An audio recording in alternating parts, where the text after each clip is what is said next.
Hello, eto mga kaibigan, public advisory ng LTO na mayroong problema, may konting error yung LTO tracker ngayon. Kasi nga sabi nga, LTO tracker is currently unavailable due to system outage. So ayan mga kaibigan. So ito yung LTO tracker natin as of today.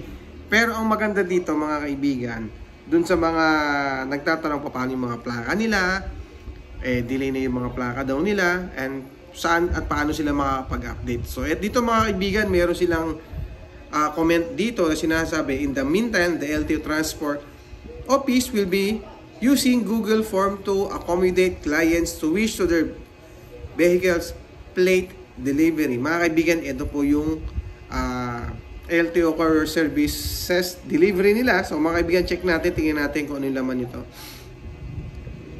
Okay, so ito po.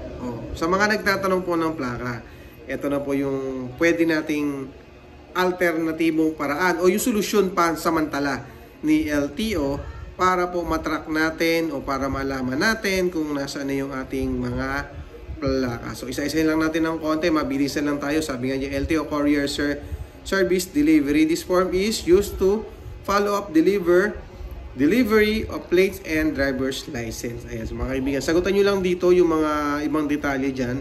Tulad yan, plate, location inquiry, paid clients, yung pangalan ng customer o ng client, input tracker, GCash payment, yung motor vehicles ba, o yung motorcycle plate or driver's license. Ito, ilagay nyo lang po dyan, pila pa nyo lang dyan. And then, kung makompleto na po yan, syempre, kailangan lang natin yan ilagay dito na yan. At meron din kasama dito mga kaibigan kung anong courier yan.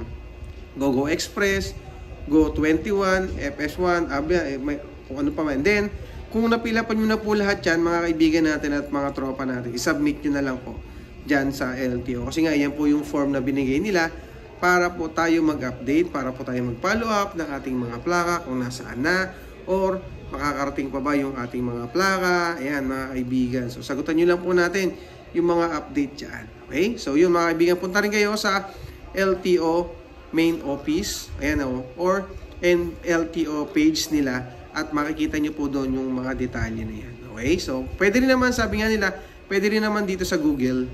Ayan, sabi nga nila, pwede rin sa Google. Okay? Yun lang. Maraming salamat. Thank you.